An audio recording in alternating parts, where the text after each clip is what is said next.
Welcome parents to Back to School Night. My name is Mrs. Maynard and I teach 6th grade math, 7th grade math, pre-algebra, history 8, and in the high school I teach Introduction to Psychology from a Christian perspective. I have been here for 15 years. This is the beginning of my 16th year here at Pvca. I have 2 boys who graduated from Pvca. My son Stephen graduated in 2019 and my son Michael graduated with the class of 2020.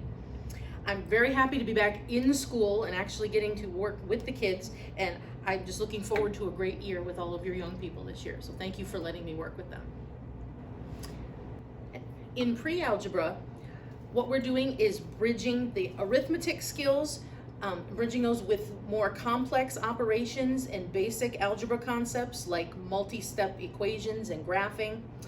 At the beginning of most days, we will have math drills, but as opposed to what has been done in elementary school or in math 6 and 7, we don't drill on the addition, subtraction, multiplication, and division facts anymore.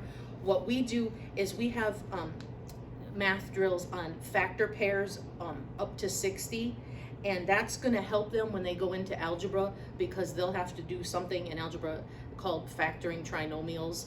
And I even showed them an example earlier this year about why memorizing certain factor pairs up to the number 60 would help them to be able to factor trinomials in Algebra 1 and Algebra 2 and so on as they go into high school.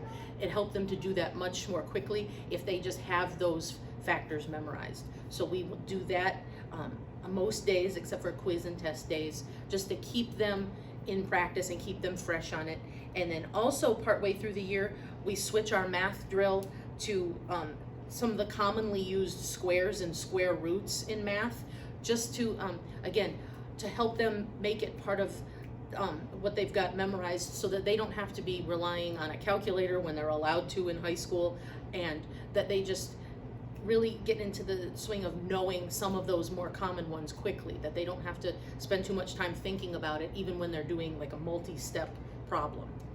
And then another math drill that we do throughout the year is some of the commonly used fractions and decimals and percent equivalents. We go through those and they'll have a sheet to study from, and then each day we'll just drill on some of those, like some of the basic fractions that they use and what their decimal and their percent equivalents would be. Again, to just keep those things that they might need more often just right at the ready in their minds, so when they go into high school and the different various math classes, they'll hopefully know it and won't have to be bogged down as they're doing multi-step problems. We also discuss in pre-algebra the role of God in math, and we talk about how, you know, everything is God's creation and how he shows you bits of his character and some of his attributes through the different fields of study. And so in math, there could be many, but 4 that we really focus on throughout the year is his immutability, his unchangeableness, and how that reflects some of the unchangeableness in math principles, and his infinity, where he has no beginning and no end, and neither does the number line. And so we will point that out during various topics that we're talking about. And also his orderliness. He does things in a specific order. Like I tried to illustrate to the students that he didn't create the birds before he created sky, otherwise where would they fly? And how in math things need to be done in a certain order. There's a fixed order of operations that kind of reflects that orderly nature that God has. And then his universality, how he is all in one. He is the God of time, place, variance, and size. No matter what time period in our history, he's always been there, and he's always been the same, just like 2 times 2 has always been 4, no matter what time period you're talking about, no matter what place in the world or even beyond that you're talking about. And that math principles are the same when you're dealing with infinitesimally small things and with astronomically large things as well, how he's just showing those little bits of himself to us through mathematics. And one of the videos that they'll get to watch during this year is called The Fingerprint of God. And that video talks about Fibonacci numbers and the golden ratio in God's creation, and how we see some of these mathematical principles play out in his very creation. And And so hopefully they will enjoy that when we come to that during the year. They're also continuing to be encouraged to take careful, organized notes and to set up their notebooks in a certain way where they're in the best place possible to be able to learn, and they're still graded on it as part of their overall term grade, because in middle school they're still learning how to learn. And I know as when they get to pre-algebra, they've already been in middle school for a while, but we're still trying to encourage and reinforce those good skills so that when they get to high school, they will just have a system that is efficient and works for themselves, and hopefully be able to continue to use that throughout high school. And our grading system for pre-algebra is the tests are worth 25%, the quizzes are worth 35%, homework is worth 20%, the notebook is worth 10%, 5% is a preparation grade. That's basically just, do they show up every day with their book, their notebook, their pencil, and a pen to correct with? And then if they've got those 4 things each day, voila, they've got 5% of their grade right there. And then the other 5% is the mental math, where any the speed drills or math drills that we do as we come in at the beginning of each class.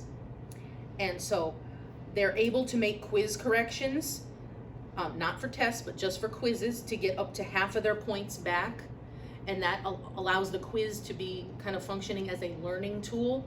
And so if they didn't get something right, they can ask questions, they can go back, they can do it over again to try to get it right. So by the time they take a test on like the whole chapter or a whole unit, then they probably have that material more solidified and will do better.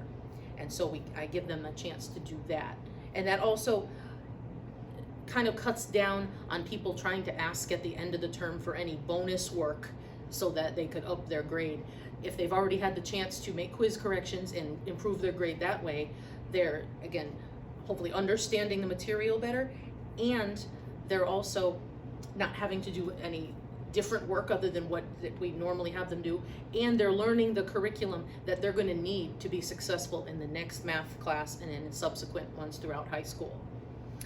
And in this class, like in 8th grade, they have they're getting into the habit of eventually becoming a high schooler, so they will start like kind of practicing to be a high schooler, where high schoolers take a midterm exam and a final exam.